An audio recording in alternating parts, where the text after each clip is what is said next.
બહુ જ સારો પત્રકાર એનો ઇન્ટરવ્યુ લેવા ગયો અને પહેલો પ્રશ્ન પૂછ્યો કે રોજર એલર્ટન, તો યુ આર અ ક્રિમિનલ, તું ગુનેગાર છે.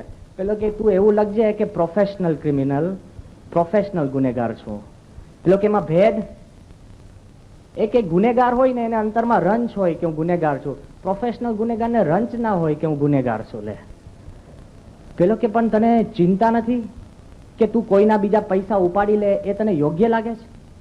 એ કે આ દુનિયામાં બધા જ ધંધા બીજાના પૈસાની માટે જ થતા હોય છે, પોતાના પૈસા વેડફા થતા નથી હોતા. જો તર્ક એનો. પેલો કે એ બરાબર, પણ તું તો બળજબરીથી પૈસા લે છે, એ સાચું કે ખોટું? પેલો કે હું તો સાચું કહીને લઉં છું કે તારા પૈસા મને આપી દે. વેપારીઓ તો ખોટું બોલે કે અમે બહુ જ મોંઘો માલ લીધો છે ને ડબલ કરીને વેચે છે. વેપારીઓ તો જૂઠું બોલીને પૈસા લે છે, હું તો સાચું કહીને પૈસા લઉં છું, હું ઈમાનદાર છું. લે આવો મેદાનમાં જો. પેલો કે પણ બરાબર છે, પણ કોક તને પૈસા તો એની પાસે માંગે અને પૈસા ના આપે તો એને મારી નાખે? એ કે 5-6 વાર કહું અને ના આપે તો કદાચ મારી પણ નાખવો પડે. એ કે પાપ ન કહેવાય? એ કે પૈસા માટે મારવો એ પાપ નથી. પેલો કે આવી કઈ વાત હોય, પૈસા માટે મારવો એ પાપ નથી? એ કે કેમ?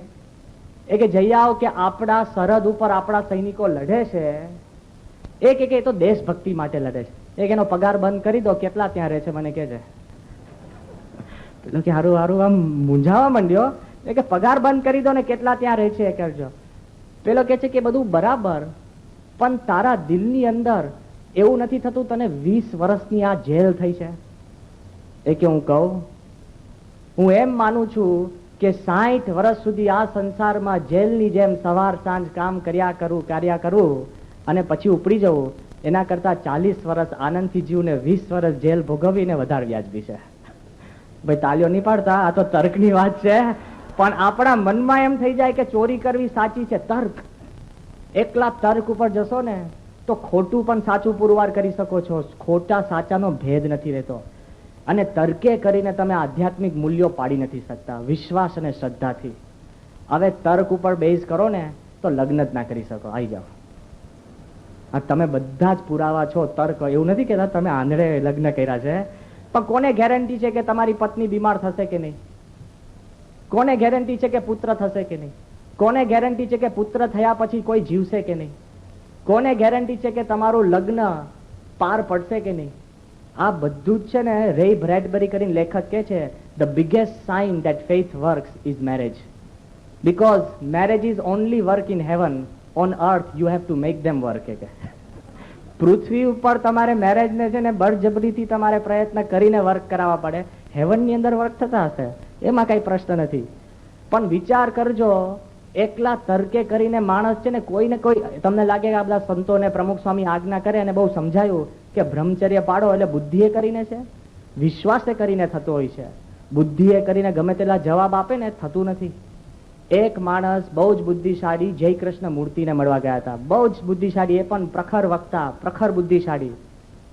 જય કૃષ્ણ મૂર્તિને પેલા ભાઈએ પૂછ્યું કે શુડ આઈ ગેટ મેરીડ, કે હું લગ્ન કરું? જો બુદ્ધિથી જવાબ આપે છે. એ કે ના. તો પેલો કે કેમ? તો એને એક વાત કરી કે જો તું લગ્ન કરીશ અને તને અતિ રૂપવાનમાં રૂપવાન સ્ત્રી નહીં મળે ને તો તારું મન બીજે જશે. પેલો હોશિયાર હતો. એ કે જો મને અતિ રૂપવાનમાં રૂપવાન મળે તો કે એ બીજે જશે. પેલો કે આ માણસ જય કૃષ્ણ મૂર્તિ એને જે રીતે પેલાને વાત કરીને પેલો કે 10 મિનિટ્સ માટે હું કન્વિન્સ થઈ ગયો, તો પણ ઘરે જઈને પછી મેં લગ્ન કર્યા. દિલથી કન્વિન્સ થવું એ જુદી વાત છે અને મનથી કન્વિન્સ થવું એ જુદી વાત છે. પ્રમુખ સ્વામી મહારાજ દિલથી કન્વિન્સ કરી શકે છે, એટલે 700 સંતો બ્રહ્મચર્ય પાડે છે. આ વાત કઈક જુદી છે. પહેલો યમ આ નચિકેતાને કે છે કે તું અંધાપો મૂકી દે છે, સેકન્ડ તર્ક બાજુ પર મૂકી દે, અને હવે તું મેદાનમાં આવવા તૈયાર થયો હોય તો હું તને સમજાવું છું કે આત્મા, પરમાત્મા અને અક્ષર શું છે, તું આવી જા. અને નચિકેતા કે છે કે તૈયાર છું. તો પ્રથમ શ્લોક જે કે છે કે આખા ઉપનિષદનો સારભૂત શ્લોક છે એ આપણે જોઈએ. ઓમ દૂરદર્શમ ગૂઢમન પ્રવિષ્ટમ ગુહાહિતમ ગભરેષ્ટમ પુરાણમ અધ્યાત્મયોગધિગમેન દેવમ મત્વા ધીરો હર્ષશોકો જહાતી. યમરાજ કે છે કે પહેલમ પેલું એ પરમાત્મા આત્મા કે અક્ષર એ દૂરદર્શન છે, આંખેથી જોવા અઘરા છે. આ તો બધા હાથ પગ કાપી લે છે, જોજો. પછી કે છે કે ગૂઢ મન પ્રવિષ્ટમ, ત્યાં તારું મન પ્રવેશ નથી કરી શકતું, એટલે મનથી પહોંચવું અઘરું છે.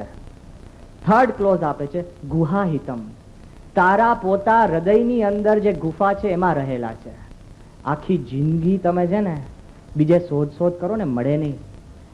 યોગીજી મહારાજ દ્રષ્ટાંત આપતા કે રેલવેની અંદર, યોગી મહારાજની બહુ જ કથા છે, રેલવેની અંદર એક માણસ ટ્રાવેલ કરતો હશે અને સામે જ એક ચોર, અને પેલાને મન થાય કે મારી પાસે આ પૈસા છે, અને ચોરને ખબર પેલાની પાસે પૈસા છે, એટલે ચોર પેશાબ પાણી કરવા ગયો હશે, આને હોશિયારી વાપરી, પેલા ચોરના ઓશિકા નીચે જ પૈસા સંતાડી દીધા, અને પછી પોતે લઘુ પાણી કરવા પેલા ચોરે આખી એની પથારી ફેંદી નાખી, અને એટલું બધું આમ કર્યું. અને પછી થોડીક વાર જયારે છૂટા પડે પેલો ચોર કે હારો પહેલી વાર તું મને મળ્યો, તારી પાસે પૈસા છે મને ખબર છે, પણ આવ્યા કેમ નહીં હાથમાં? એ કે તારા જ ઓશિકા નીચે મૂક્યા છે. એમ ભગવાનને તમે બધે શોધશો ને યમરાજા કે છે કે તારા દિલની અંદર ગુહાહિતમ, દિલની અંદર જે ગુફા છે ને એની અંદર તું જો, અને તને કંઈક આત્મા પરમાત્મા અને ભગવાન અને અક્ષર એ તને એમાં દેખાશે. Look within your self. પછી આગળ કે છે કે કેવી રીતના મળે છે? આધ્યાત્મ યોગેના. અત્યારે તો યોગ એટલે આપણે સમજીએ હાથ પગ વાળીને થોડાક શીર્ષાસન કરો, આ કરો એટલે તમને યોગનો ખ્યાલ આવે. આધ્યાત્મ યોગેના દેવમ મત્વા, એ ભગવાનની તું ઉપાસના કરીશ તો હર્ષ શોકો જહાતી, તારા જીવની અંદરથી હર્ષ અને શોક નીકળી જશે. એવું આને તરત વાત કરે છે. અને હકીકતની અંદર પ્રશ્ન ક્યાં છે ખબર છે? આ ત્રણ વ્યાખ્યા યમે કીધી ને એ જ પ્રશ્ન છે. જો દેખાય નહીં, સમજાય નહીં અને ખબર જ ના પડે ક્યાં છે, તો શું કરવા માટે ભગવાનને શોધવા?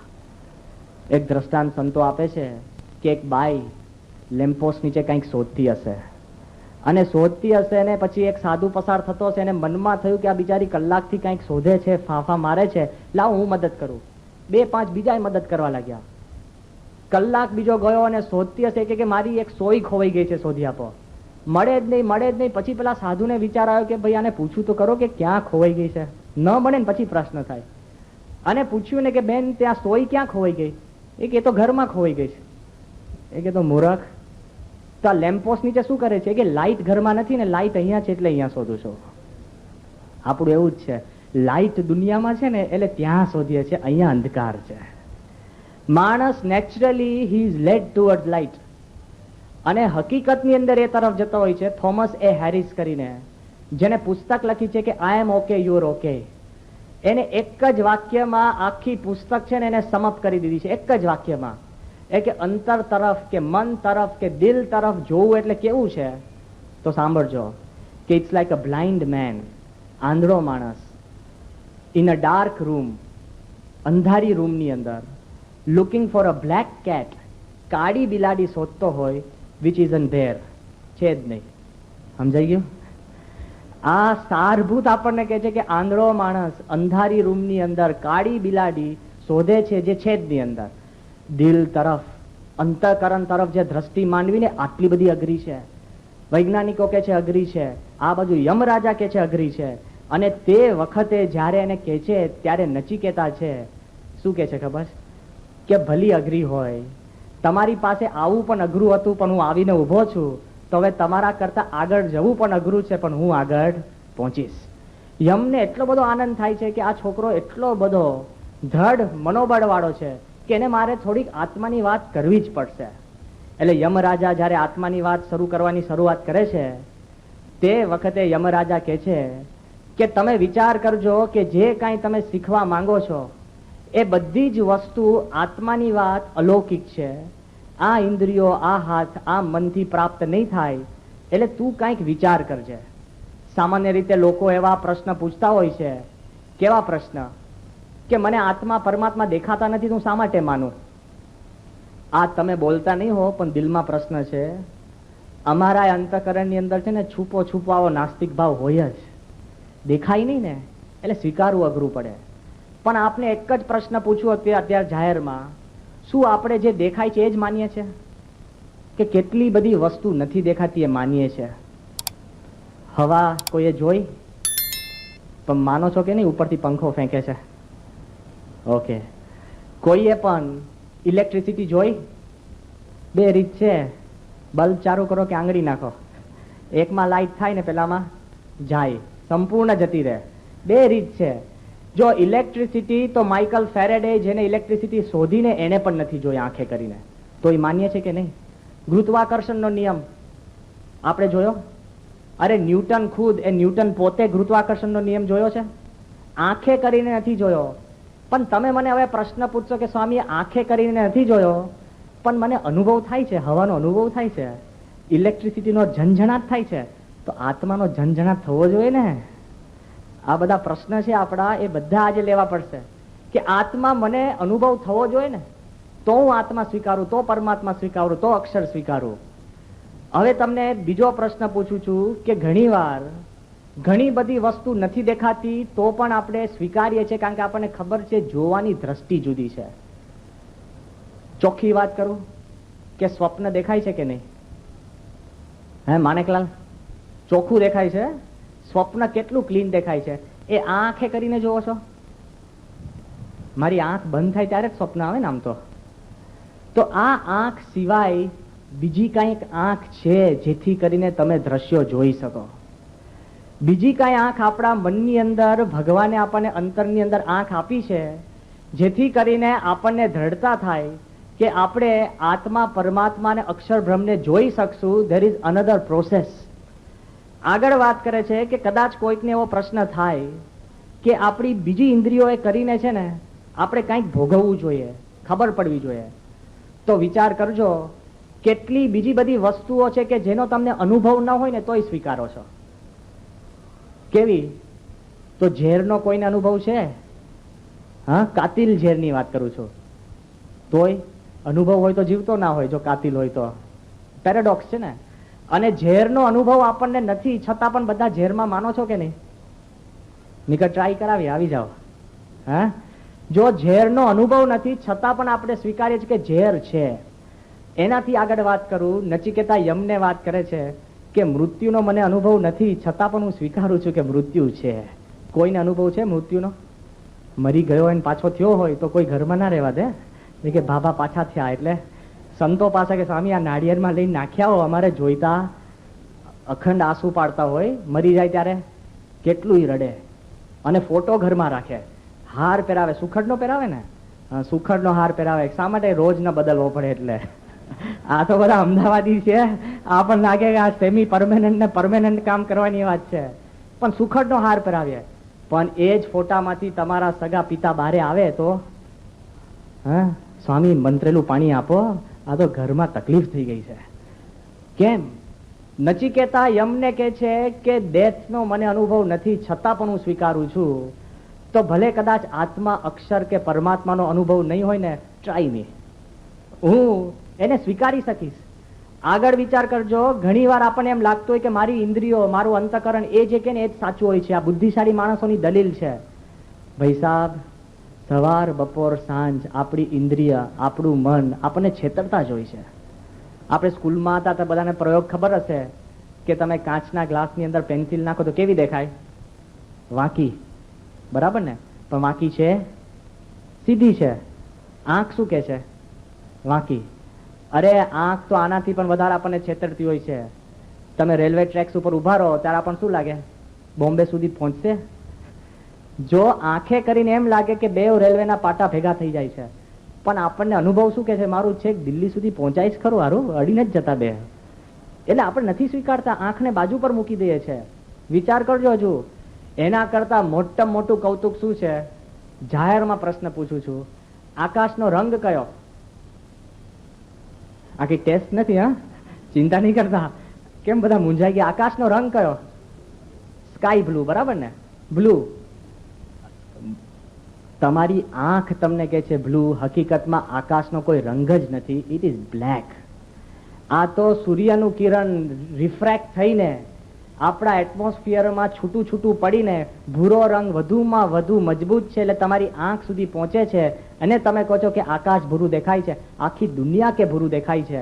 આંખ સાચું બોલે છે? જે આંખ સાચું ન બોલતી હોય એ આંખ ઉપર વિશ્વાસ શું કરવો? પછી આ બાજુ યમ નચિકેતાને કહે છે આંખથી પર થઈને તારે આ દ્રષ્ટિ કેળવવી પડશે, તો તને આત્મા દેખાશે. Go beyond. આંખ તો એટલો નહીં, અનુભવથી પણ પર થવું પડશે. આપણે ઘણી વાર કે સ્વામી મારા અનુભવમાં સેટ નથી થતું. અરે ભગવાનનું ચરિત્ર હોય અને આપણો આટલું ખાબોચિયા જેટલો અનુભવ અને આપણે મૂછો મરડતા ફરતા હોઈએ. મહારાજ કે છે વચનામૃતમાં, આપણને ખુદ ખબર નથી કે આપણો જીવ મોટો છે કે નાનો છે, કાળો છે કે ધોળો છે, કેટલા કર્મ કરીને આવ્યો છે કે નથી આવ્યો, ખુદને ખબર નથી. અને ભગવાન જોડે આપણે દલીલ કરીએ કે ભગવાન આ સેટ નથી થતું.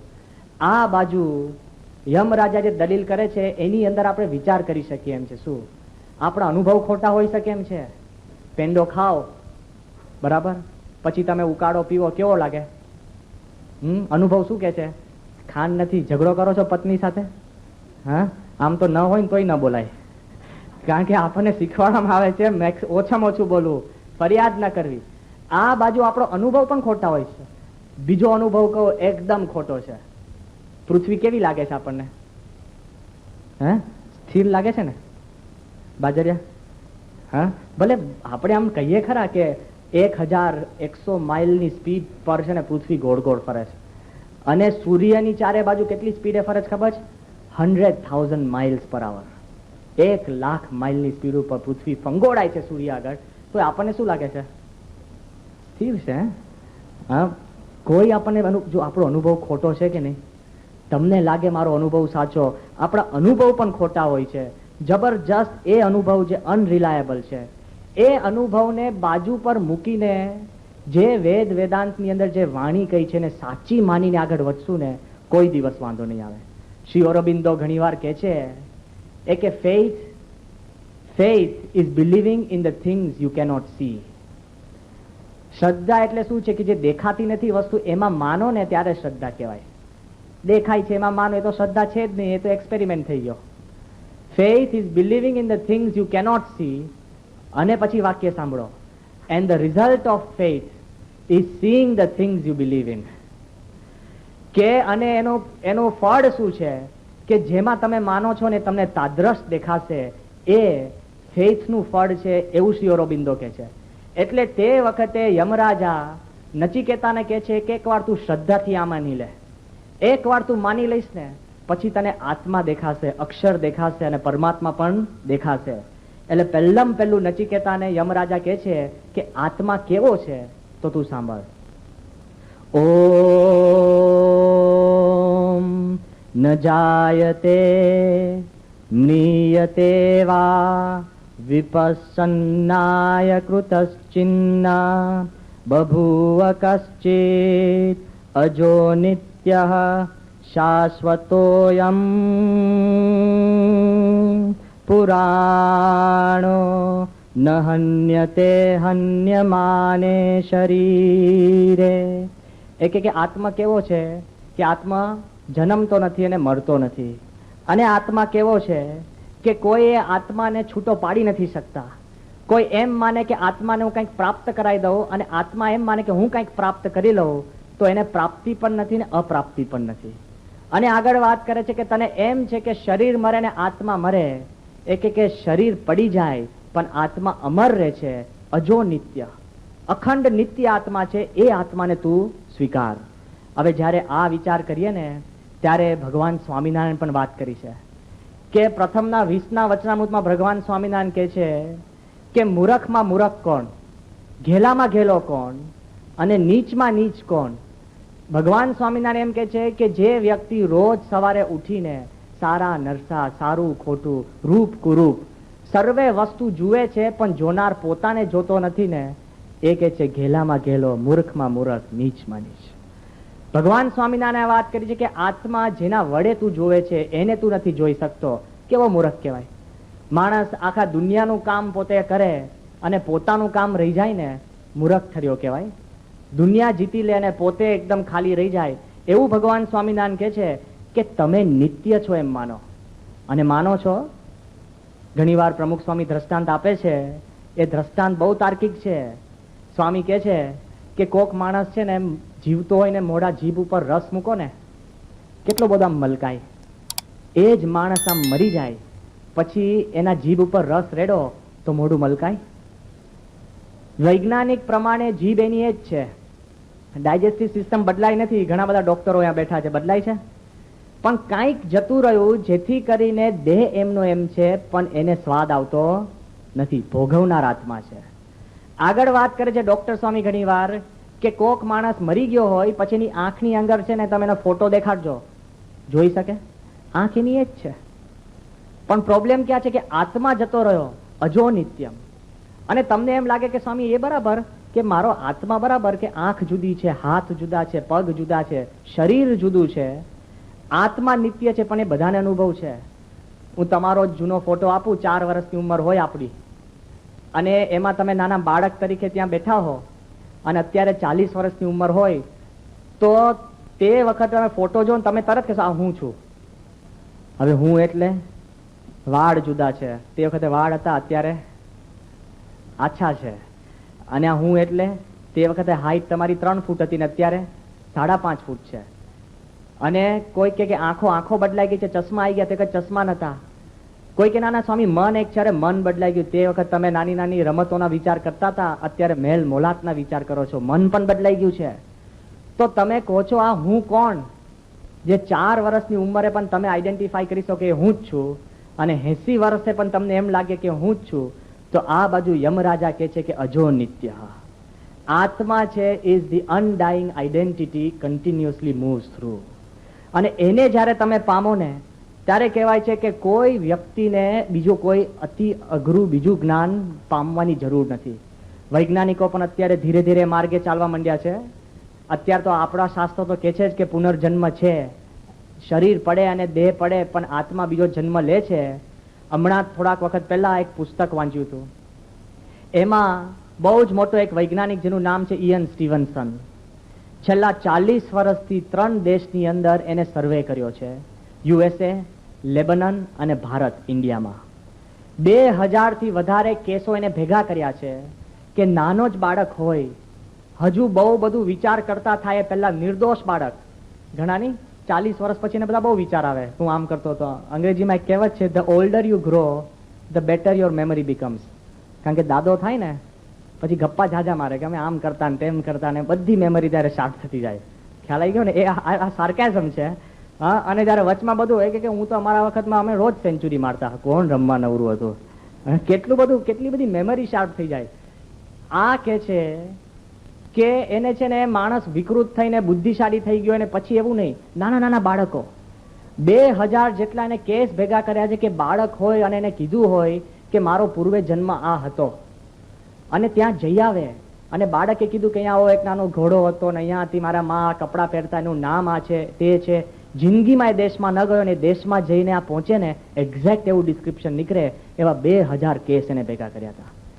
હવે એમાં મેક્સિમમ શંકા કરનાર એક બીજો લેખક હતો જેનું નામ ટોમ શ્રોડર કરીને. એ ટોમ શ્રોડર છે ને 4th જનરેશન રાઇટર, એટલે એના બાપ પણ લેખક, એનો બાપ લેખક, અને એના દાદાના દાદા પણ લેખક, એટલે કેલો ખડ્ડુસ કહેવાય. એ માણસે એને શંકા કરી કે આ માણસ ઇયન સ્ટીવનસનનો જે રિપોર્ટ છે ને બોગસ છે, કે આ રિપોર્ટ માન્ય જ ન રખાય. 78 વર્ષનો આ ડોક્ટર ઇયન સ્ટીવનસન એ ટોમ શ્રોડરને ફ્લોરિડામાં ફોન કરે છે અને કહે છે કે ભાઈ મારી છેલ્લી ઉંમર છે, છેલ્લી ફિલ્ડ ટ્રીપ છે, હું લેબનન અને ઇન્ડિયા જઉં છું, તારે આવવું છે? પેલો કે મારે આવું. એ કે તો તું આવ્યા વગર તે મારો વિરોધ કર્યો છે, એકવાર આવ. અને ટોમ શ્રોડર આ ઇયન સ્ટીવનસન જોડે જાય છે અને ખાલી 6-7 કેસ એક્ઝામિન કરે છે ને. એ ટોમ શ્રોડરે પુસ્તક લખી, શું લખ્યું ખબર છે? એક જ વાક્ય લખ્યું કે no science can shake what has been found by Ian Stevenson. લે કે પુનર્જન્મ છે જ. વૈજ્ઞાનિક બધા ભેગા થાય તોય પુનર્જન્મને હવે ખેંચી નહીં શકે. અને વોશિંગ્ટન પોસ્ટની અંદર એનો સર્વે રિપોર્ટ રિવ્યુ આવે ને, શું રિવ્યુ આવે ખબર છે? કે જેમ ગેલીલિયોની ડિસ્કવરી હતી અને દુનિયા બદલાઈ ગઈ, ન્યૂટનની ડિસ્કવરી હતી અને દુનિયા બદલાઈ ગઈ, એમ વૈજ્ઞાનિક રીતે જ્યારે ખબર પડશે કે પુનર્જન્મ છે ને ત્યારે આખી દુનિયા બદલાઈ જશે. એટલી બધી શક્તિશાળી એમાં ડિસ્કવરી છે. એ ડિસ્કવરી 8000 વર્ષ પહેલા હિન્દુ ધર્મે તો આપણને આપી દીધી છે. પશ્ચિમ દેશો અત્યારે ફાંફા મારે છે, આપણા ધર્મની અંદર પુનર્જન્મની વાત છે એકદમ પરફેક્ટ છે. અને આગળ વાત કરે છે કે જો આત્મબળ આપણને હોય તો આત્માને જાણ્યા પછી આપણને નાની નાની બાબતમાં પ્રશ્ન નથી થતો. કોઈ અપમાન કરે ને તો શરીરને અપમાન કરે છે, આત્માને લાગતું નથી. ગુણાત્યાન સ્વામી એમનું જબરજસ્ત વડતાલમાં અપમાન થયું, અને જેને ગુણાત્યાન સ્વામીનું અપમાન કર્યું હતું ને એને જ ગુણાત્યાન સ્વામીએ સામે જઈને હાર પહેરાવ્યો. હા ભાઈ, આવું કોઈ કરી શકે? આપણે તો હાર પહેરાવીએ પણ કેવો ખબર છે ને, રાજીવ ગાંધી જેવો કે નામ નિશાન મટી જાય પેલાનું, આવે જ નહીં. ખ્યાલ આવી ગયો ને? ગમે તેમ કરીને એમાં ખુજલી નાખીને પહેરાઈ દે એટલે પેલો અખંડ ખંજૂરતો જ થઈ જાય. કેટલી બધી આપણી હીન વૃત્તિ છે. આ બાજુ ગુણાત્યાન સ્વામી એને હાર પહેરાવે છે અને પછી જ જાણે કાંઈ નથી બન્યું એવું કથા વાર્તા કરવા લાગે છે. શા માટે? કે આત્મજ્ઞાની હતા. જો આત્માનું જ્ઞાન થયું હોય ને તો નાના મોટા અપમાન નહીં લાગે. ભગતજી મહારાજની ઓળખાણ કેવી રીતના પાઈ ખબર છે? મેં ગયા વખતે વાત કરી હતી કે દરજી કુટુંબમાં જન્મેલા, જેને સાધના કરી તો અત્યારે સ્વામિનારાયણ સંપ્રદાયની અંદર ગુરુ સ્થાને છે ભગતજી મહારાજ, અને પોતે પાછા ગ્રહસ્થ હતા. એ ભગતજી મહારાજની ઓળખાણ કેવી રીતના પાતી? એક ભાઈએ પૂછ્યું બીજા ગામની અંદર કે કેવી રીતના મને ખબર પડશે કે આ ભગતજી મહારાજ છે? આપણે તો કહીએ ને કે ગુરુ છે, લોકોને દંડવત કરતા હશે, કે ત્યાં જાય ત્યાં લોકોની પાસે બેસતા હશે અને કેમ થશે તારું મનનું જાણતા, આ બધું કરતા હતા. તો પેલા ડિસ્ક્રિપ્શન શું આપ્યું ખબર છે? કે તમે જ્યારે જુનાગઢ જાઓ કે તમે જ્યારે મહુવા જાઓ, જે વ્યક્તિનું વધુમાં વધુ અપમાન થતું હોય ને છતાં પણ એના મુખ ઉપરથી એક હાસ્યની રેખાના ફરકે બદલાય ને તો સમજો એ ભગતજી મહારાજ છે, એ સિવાય કોઈ ના હોઈ શકે. આવી ઓળખાણ આપીએ તો હાલત બગડી જાય આપણી. કેવી મનમાં પડે. જો આત્મજ્ઞાન થયું હોય ને તો નથી કોઈ નાની વસ્તુ તમને ડિસ્ટર્બ કરી શકતું. એનાથી પણ તમે આગળ જાઓ કે આત્મજ્ઞાન થયું હોય ને તો મૃત્યુ પણ અડી નથી શકતું. રાજા પરીક્ષિતનું દ્રષ્ટાંત ખબર છે કે જ્યારે એને કીધું કે 7 દિવસમાં સર્પ તને કરડશે ને તું મરી જઈશ. જે રાજા આખા આપણે કહીએ ચક્રવર્તી રાજા, એનો પડછાયો પહોંચે ત્યાં સુધી એની રાજ, જે કે તે મળી શકે, જે માંગે પેલા લોકો એને આપી દે, પણ ભિખારી બની ગયો. ઘેર ઘેર, મઠે મઠે, ધર્મે ધર્મે, ગુરુએ ફરવા લાગ્યો કે કોઈ મને ઉગારે કાળથી તેને આવો સોંપું આ શિષ્યજી. આરામથી રહી ના શકે ને બધાને કે છે. તે વખતે સુખદેવજી એને મળે છે ને સુખદેવજી એને જે જ્ઞાન આપે છે, સુખદેવજી કઈ ડેથ રોકતા નથી. સુખદેવજી એને શું જ્ઞાન આપે છે? પરીક્ષિત, તારો દેહ પડવાનો જ છે, પણ તું તારી જાતને આત્મા માન તો દેહ પડશે ને તને દુઃખ થશે નહીં. આપણે માનીએ ને કે આપણે બધા અખંડ છે, કોઈ અખંડ નથી. પણ જો આત્મજ્ઞાન થયું હોય તો મૃત્યુ આપણને ગભરાવી શકતું નથી. એવી રીતના આગળ વાત કરે છે. એટલે હકીકતની અંદર થોડા સમય માટે પણ તમે આત્મામાં પહોંચો ને, જબર સુખ આવતું હોય છે. તમને હમણાં રિસન્ટ દ્રષ્ટાંત આપું. સદામ હુસેન જયારે યુદ્ધ ચાલતું હતું ને ત્યારે ટોર્નેડો ડાઉન કરીને રીડર્સ ડાયજેસ્ટમાં એક લેખ આવ્યો હતો. બ્રિટનના RAFના 2 પાયલોટો બોમ્બ નાખવા ગયા હશે ઈરાક ઉપર, અને બોમ્બ પડ્યો નહીં એટલે પ્લેન છે ને લંબર થવા લાગ્યું, અને પેલા લોકોએ સરફેસ ટુ એર મિસાઇલથી પ્લેન નીચે પાડ્યું. 2 RAFના પાયલોટને આ લોકો ઈરાકીઓએ પકડ્યા અને જબરજસ્ત ટોર્ચર કર્યા છે. ફેશિયલ ટોર્ચર, પછી આપણે કહે ને એના નાના હાથ નખ, પછી એના ફિઝિકલ બોડીને ટોર્ચર, મેન્ટલ ટોર્ચર, એના મા બાપ દેશને ગાળો બોલાવડાવે, અને એ ગાળો પછી છે ને રેકોર્ડ કરીને મોકલાવવામાં આવે. તમે એકલા ખાનગીમાં ગાળા બોલતા હોય ને તો ચિંતા નથી, પણ કોઈ સાંભળી જાય ને તો તમારી ક્રેડિટ જાય એની ચિંતા છે. લોકોને છે ને બીજાની ચિંતા જાજી હોય. જો રસ્તામાં કોઈ જતો જેવો પડે ને પેલું આજુબાજુ જોવે કે કોઈ જોયું નથી ને. બાથરૂમમાં પડો ને તો ચિંતા નથી, ઘણા લપસે હશો, પણ એની ચિંતા નથી. પણ ડોક્ટર પોતાના ક્લિનિકમાં લપસે ને વધારે પ્રશ્ન છે. તો આ બાજુ વિચાર કરજો કે આ બે પાયલોટને જબરજસ્ત ટોર્ચર કરે છે અને બહુ જ એને હેરાસ કરે છે ને અડધા મરણ પથારીએ પર મૂકી દે છે. જ્યારે યુદ્ધ પત્યું અને આ 2 સૈનિકોને જ્યારે પાછા બ્રિટનમાં આપ્યા ને ત્યારે એ લોકોને પ્રશ્ન પૂછ્યો કે તમને જબરજસ્ત ટોર્ચર કરતા હતા, તમે એમાંથી પાર કેમ ના પડ્યા? ત્યારે આ 2 માંથી 2 એક જ વાત કરી. શું વાત કરી ખબર? કે જ્યારે અમને ટોર્ચર કરતા હતા ને then we used to think they are hurting our bodies but our souls are different, that's how we could tolerate. કોણ આને શીખવાડવા ગયું કે આત્મજ્ઞાન? એ કે અમે એટલું જ માનતા કે દેહ કરતા આત્મા જુદો છે. જો બાઇબલમાં નથી વાત, ઇસ્લામમાં વાત નથી, ક્રિશ્ચિયન ધર્મ કે આખા વેસ્ટર્ન સોસાયટીમાં વાત નથી, આ હિન્દુ ધર્મની ફિલોસોફી છે કે દેહથી તમે આત્મા જુદો માનો ને એટલે તરત જ તમને અંતરની અંદર સુખ શાંતિ ઉત્પન્ન થાય છે. અને ભગવાન સ્વામિનારાયણ પણ આના ઉપર જ ભાર દીધો. જ્યારે 500 પરમહંસ એક એક આજ્ઞામાં વર્તી શકે એવા હતા, એને ભગવાન સ્વામિનારાયણને પૂછ્યું. પછી સંત ઉઠ્યા જોડી હાથ, જેમ કહો તેમ કરીએ નાથ, કહો તો મટકું ન ભરીએ મીટે, કહો તો અન્ન ન જમીએ પેટે, કહો તો તજીએ છાદનનો સંગ, રહીએ હિમ માયુ ઘાડે અંગ, કહો તો પીવું તજી દઈએ પાણી, રહીએ મૌન ન બોલીએ વાણી. સમજો શું કે છે કે ભગવાન સ્વામિનારાયણને કે તમે કોણ? તમે મૌન રહીએ. તમે કહો તો આખી જિંદગી પાણી ન પીએ. તમે કહો તો કોઈ કપડાં ના પહેરીએ ને ઉઘાડા અંગે આખી દુનિયામાં ફરીએ. તમે કહો તો બરફની અંદર પડ્યા રહીએ. તમે કહો તો કોઈ જીભની ઉપર એક અન્ન ન મૂકીએ. અને તમે કહો તો આંખનું મટકું મારવાનું મૂકી દઈએ. તમે કહો તેમ કરીએ. એવું ભગવાન સ્વામિનારાયણને ભગવાન સ્વામિનારાયણના પરમહંસો કે છે. તમે કોઈ અમે કરવા તૈયાર છે. ત્યારે ભગવાન સ્વામિનારાયણ શું કે છે સાંભળજો. બધું કરવા તૈયાર સંતો છે જે કે છે સાંભળજો. કહો તો બેસીએ આસન વાળી, નવ જોઈએ આ દેહ સંભાળી, એમ હિંમત છે મન માયા, તમે કહો તે કેમ ન થાય, કે તમે કહો તે કેમ ન થાય. ત્યારે ભગવાન સ્વામિનારાયણ કે છે એક વાત કહું માનું તેહ, આપણે આત્મા નહીં આ દેહ. ભગવાન સ્વામિનારાયણ શું કે છે કે એક જ વસ્તુ માનો, આ બધું રહેવા દો. તમે એમ માનો કે હું આત્મા છું, દેહ નહીં. માનો ચૈતન્ય રૂપ તમારું, દુઃખ રૂપ દેહ થકી ન્યારું. કે એટલું માનજો કે તમે ચૈતન્ય છો અને આ શરીર નથી.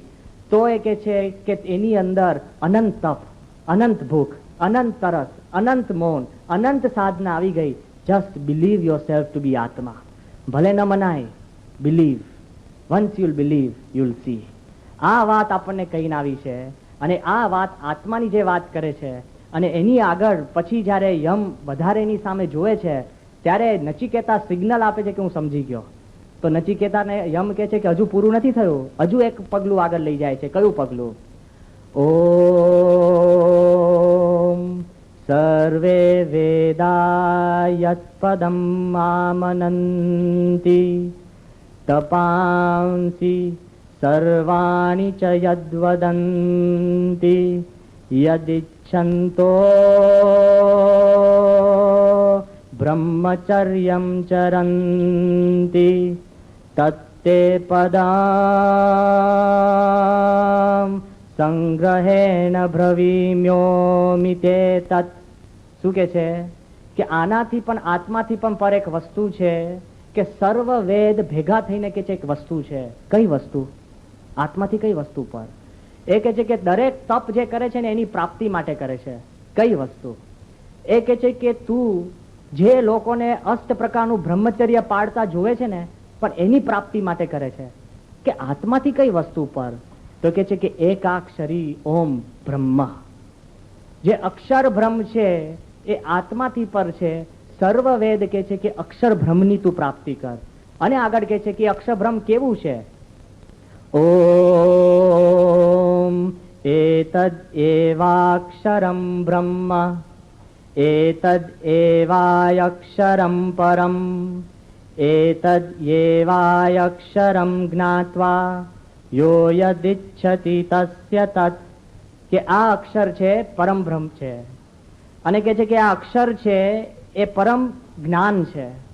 અને કે છે કે આ અક્ષર છે પરમ છે, આત્મા કરતા પણ પર છે. અને કે છે કે એ અક્ષરને જાણવાથી માણસની મુક્તિ થાય છે. તો આપણને પ્રશ્ન થાય કે આત્માને જાણવાથી મુક્તિ નથી થતી? અત્યાર સુધીની દુનિયા એમ જ માને છે કે તમે આત્મજ્ઞાન પ્રાપ્ત કરો ને એટલે મુક્તિ. શંકરાચાર્યનો પણ મત એ જ છે કે તમે આત્મજ્ઞાન પ્રાપ્ત કરો એટલે તમે પરમાત્મા થઈ જાઓ એટલે મુક્તિ. પણ કઠોપનિષદ કે છે કે આત્મા રૂપ થઈને પછી અક્ષર સાથે એકાત્મ ભાવ કરીને પછી તમારે પરમાત્માની ભક્તિ કરવી. એટલે શિક્ષાપત્રીનો 116મો શ્લોક, નિજાત્માનમ બ્રહ્મ રૂપમ દેહત્રય વિલક્ષણમ વિભાવ્ય તેન કર્તવ્યા ભક્તિ કૃષ્ણ છે સર્વદા. શું કે છે કે આ 3 દેહથી પર થાવ. તો વિવેક સાગર સ્વામી પોતે પોતાની પારાયણમાં કે છે ને, ઘણી વાર સમજાવે છે કે 3 દેહથી પર થઈએ ને એટલે તમે આત્મારૂપ થઈ ગયા. પછી કે ત્યાં પત્તું નથી. એ આત્મારૂપ થયા પછી નિજાત્માનમ બ્રહ્મ રૂપમ, અક્ષર બ્રહ્મ સાથે એકાત્મપણું કરીને પછી તમે ભગવાનની ભક્તિ કરો. આત્મારૂપ સમજીને અક્ષર બ્રહ્મની સાથે એકાત્મપણ કરીને પછી તમે પરમાત્માને પહોંચો. શા માટે? કેમ? કારણ કે આપણે છે ને ક્ષણ માત્ર માટે આત્મારૂપ થઈ જાય. જેમ પેલા RAF ના 2 પાયલોટો થઈ ગયા ને, પછી ઘરે જઈને પછી જે ખાતા પીતા જે ભોગ ભોગવતા હોય ને ભોગવવા માંડે. ટૂંક સમય માટે બધા જ્ઞાની થાય પછી પાછા પડે. અને જો વચમાં અક્ષર ના હોત ને તો આત્મા સીધો કૂદીને પરમાત્મા જ થઈ જાય. કાં છે ને ઉપરથી ફેંકાઈ જાય, ભગવાન બની જાય, કાં પછી એકદમ નીચ થઈને એકદમ છે ને મનુષ્ય કરતા પણ નાની યોનિની અંદર ફરવા માંડે. 2 બાજુ એક્સ્ટ્રીમ થઈ જાય જો આત્મજ્ઞાન પચાવી ન શકો તો. અને એવા દ્રષ્ટાંતો જોયા છે. કેવા દ્રષ્ટાંતો? જે માણસ કેવળ ભક્તિ માર્ગની અંદર જાય ને પછી એને આત્મજ્ઞાન ન હોય ને અક્ષરનું જ્ઞાન ન હોય ને, તો તમને નામ પણ ખબર હશે કે જય તીર્થદાસ કરીને બહુ જ મોટા સાધુ થઈ ગયા. અને અમને યાદ છે, અમે પણ એમને ઘણી વાર મળવા ગયા હતા. એ જય તીર્થદાસ એ કૃષ્ણની ભક્તિ કરતા કરતા એટલા બધા કેફમાં આવી જાય, પણ પછી એવી રીતના જ સ્ત્રીઓ સાથે સંગ કરે. પણ પછી એને ભગવાનની ભક્તિનો કેફ ન રહે તો કેફમાં જવા માટે છે ને ડ્રગ્સ લે. અને ક્યાં સુધી પ્રસંગ બન્યો કે ઇંગ્લેન્ડની અંદર એના શિષ્યએ જય તીર્થદાસનું માથું કાપીને પોતાના ખોડામાં પકડ્યું. પછી એને પોલીસને ફોન કર્યો 999. પછી કે તમે મને જેલમાં લઈ જાઓ, પણ મેં મારા ગુરુની હત્યા એટલે કરી છે કારણ કે એ પોતે નિયમમાં નતા વર્તી શકતા. લે, જ્ઞાની હતા. અને I am telling you, I have met him before. Absolutely humble, સારી વ્યક્તિ. ભગવાન ભજવા જ નીકળ્યા હતા. પણ એકલા આત્મામાં ઘરી જાઓ ને તો કાં તમે પરમાત્મા થઈ જાઓ, કાં પછી થોડીક ભક્તિ કરીને દંભ કરીને બારે સરકી જાઓ. એટલે ભગવાન સ્વામિનારાયણ કહે છે કે તમે અક્ષર સાથે મન સંલગ્ન કરીને એકાત્મ ભાવ કરો. એટલે ફરીવાર તમે એક્સચેન્જ ના થાય. ભગવાન દાસ કરીને બીજા એક સંત, એને એટલો કેફ શરૂ થઈ ગયો ને કે હું પોતે સાક્ષાત કૃષ્ણ જ છું. અને એવો કેફ એને શરૂ થઈ ગયો. આ બધા સાચા પ્રસંગ કહું છું. તો એમ થયું કે કૃષ્ણને બધું સોનામાં જ આપવું જોઈએ. તો 24 કેરેટ સોનાની થાળીમાં ઉલ્યું સોનાનું, બધું જ સોનાનું, જે કઈ હાથ નાખીને સોનાનું. ભગવાન અડે સોનું થવું જોઈએ ને, તો આ સામેથી સોનું કરીને પછી અડવાનું. સેટિસ્ફેક્શન તો એટલું જ મળે ને કે હું અડું છું એટલે સોનું થાય છે. માંડ માંડ એને ગ્રાઉન્ડ ઉપર અભિમાન લાવવું પડ્યું કે ભાઈ તું ભગવાન નથી, અને હવે તો આત્માય ન રહ્યો કહેવાય, ભોગમાં તું ઘરી ગયો. એટલે અક્ષરની જરૂરિયાત છે. એ આપણા શાસ્ત્રમાં કે છે કે અક્ષરની જરૂરિયાત છે. જયારે ભીમ જરાસંધ સાથે યુદ્ધ કરતો હતો ને, તો જરાસંધને એવું વર હતું, જેવી રીતના જરાસંધને આમ 2 ફાડિયા કરી નાખે ને ભીમ, એટલે તરત જ છે ને 2 ફાડિયા આમ દૂરથી આમ ભેગા ભેગા આવીને પાછા ભેગા થઈ જાય અને પાછો સંધાઈ જાય. ભીમ કે હવે આને મારવો કઈ રીતે? કારણ ભીમ છે ને ક્રૂડ ફોર્મેટ હતો. હા, પ્રેશર પોઈન્ટ નહીં મારતો હોય, કાં ચીરી જ નાખે કે પતાવી જ દે. અમુક જણા છે ને એને પહેલા મેન્ટલી ડિસ્ટ્રોય કરે ને પછી પેલો એને જાતે આપઘાત કરી નાખે. ક્યાં વાંધો? એ જુદી ટેક્ટિક થઈ. ભીમનું બધું છે ને બધું બહુ શુભ આમ થૂડ હશે. એટલે ફરી વાર ભીમે પગ પકડીને આમ ફટ દઈને ચીરીને એને દૂર નાખી દીધો. પાછા 2 ટુકડા ભેગા થઈ જાય અને ભીમ મૂંઝાય કે આ જરાસંધ સાથે યુદ્ધમાં હું નહીં પહોંચી વળું. તે વખતે કૃષ્ણ આવે છે અને કૃષ્ણ ભીમને ઉપદેશ આપે છે. શું? કે આ જરાસંધને વર છે કે ગમે તેટલી વાર તું ચીરીશ તો ભેગા થઈ જશે. ટાઈમ આઉટ હોય ને, જેમ બોક્સિંગની અંદર ટાઈમ આઉટ હોય અને પછી બધા કોચ એને કાનમાં કહેતો હોય કે બરાબર એ લોહી લુવાણ જ છે, તું મારજે. એટલે બધું પેલો બિચારો પોતે માર ખાતો હોય તોય કે બહુ સારું માર, પેપઅપ કરે ને.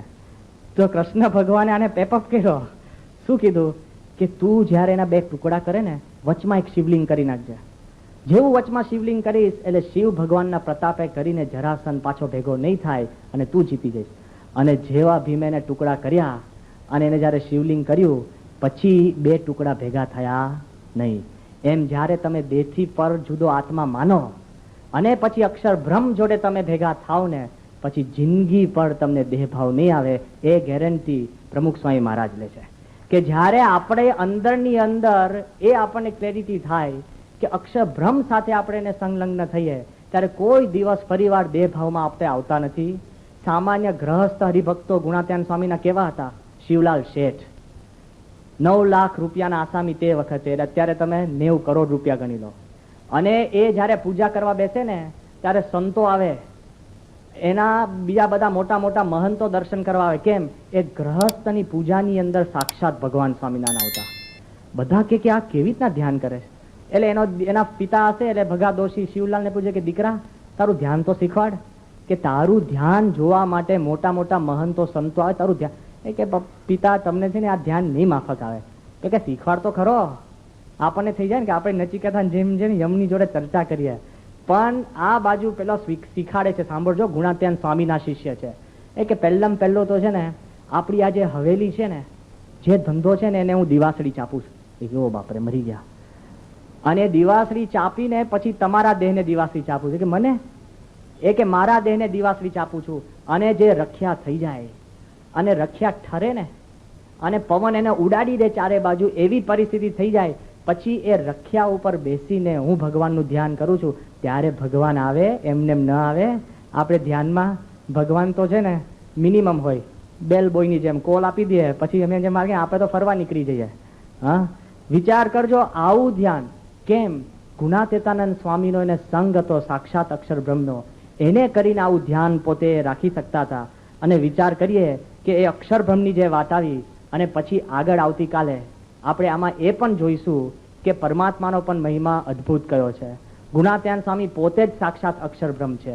અને આ જ શાસ્ત્રની અંદર એવી પણ વાત એવી આવે છે કે આત્મા, પરમાત્મા અને અક્ષર, એ 3 વાત તમે જયારે સ્વીકારો પછી તમને લાગે હું પ્રેક્ટિકલ જીવનમાં કેવી રીતના મૂકી શકીશ. એ પ્રેક્ટિકલ સાધના પણ કઠોપનિષદમાં આમાં આપી છે. કેવી સાધના? કે અમુક વસ્તુ આપણે કહેવું બહુ સહેલું છે, અમુક વસ્તુ આપણને કોઈ કહે કે આ ફલાણું ફલાણું આ પ્રમાણે કરજો, કોઈ વાંધો આવશે નહીં. જોજો, થિયરી બધું જ્ઞાન હોય, પ્રેક્ટિકલ અઘરું છે. હમણાં થિયરી હું બધું જ સમજાઈ શકીશ કે આત્મા એટલે આ, અક્ષર એટલે ગુણાત્યાન સ્વામી, પુરુષોત્તમ એટલે ભગવાન સ્વામિનારાયણ. પણ જીવનની અંદર ઉતારવું ને, ટાણે આત્મા યાદ આવો ને, બહુ અઘરો છે. પણ આ જ ઉપનિષદની અંદર આવતીકાલે આપણે જોઈશું કે જીવનમાં કેમનું ઉતારવું. એટલે કેટલું અગત્યનું છે ખબર છે? જેટલાય કોઈ જાડા માણસ હોય ને, તમે એને જરાક પૂછો ને કેમ છે, સીધી ડાયટની જ વાત કરશે. જોજો, કારણ કે એના મનની અંદર છે ને પ્રથમ કક્ષાની અંદર ડાયટ ચાલતો હોય. 100 પ્રકારના ડાયટને એની પાસે ઉપાયો હશે, પણ એક પાડી નહીં શકતો હોય. કારણ કે કેવી રીતના જીવનમાં ઉતારવું એ અઘરી વાત છે ને. એટલે કેવું સહેલું છે પણ ઉતારવું અઘરું છે. અત્યારે તમને હું મેપ કાઢી આપું અને મેપ ઉપર સમજાવવું બહુ સહેલું છે કે અહીંથી તમે આમ જાઓ, દિલ્હી જજો, અને દિલ્હીથી ઉપર જાઓ ને એટલે હિમાલય આવશે, અને હિમાલય આમ ઓળંગો ને એટલે ચાઇના આવે. આંગળીથી આમ જ કર્યું અને ત્યાં જઈને ઉભા રહો તો ઘર ભેગા પાછા થઈ જાઓ. ઘણા એવા છે, વિવેક સાગર સાહેબ વાત કરીને એક છોકરો સ્વામી પાસે આવ્યો અને કીધું બાપા મારે એક કામ કરો ને, શું એ કે એવરેસ્ટ ચડવો છે. તો વિવેક સાગર કે ઉભો રે એવરેસ્ટ ચડવો છે? કે હા. એ કે ખરેખર બાપા એવરેસ્ટ ચડવો છે, મને આશીર્વાદ આપો. વિવેક સાગર કે રોજ સવારે કયા પાણીથી નાય છે? એ કે ગરમ.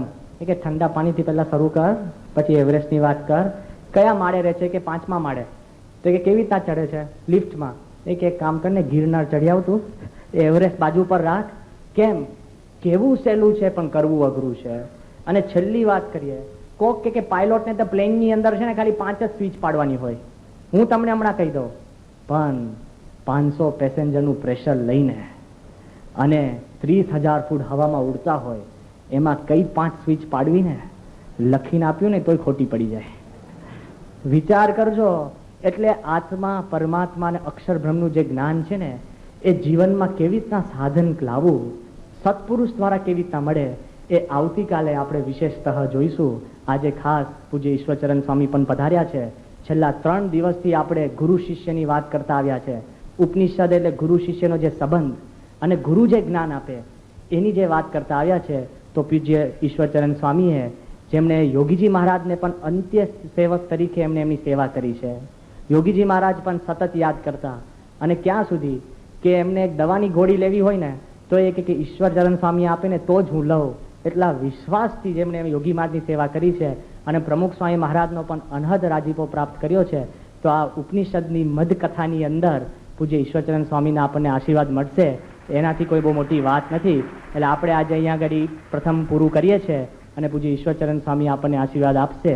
આવતીકાલે કે કેવી રીતના આત્મા પરમાત્માને અક્ષરબ્રહ્મ જીવનમાં ઉતરે અને સત્પુરુષ કેવી રીતના આપણને આગળ વધારી શકે એ આવતીકાલે આપણે જોઈશું. એ જ આજના દિવસે પ્રાર્થના.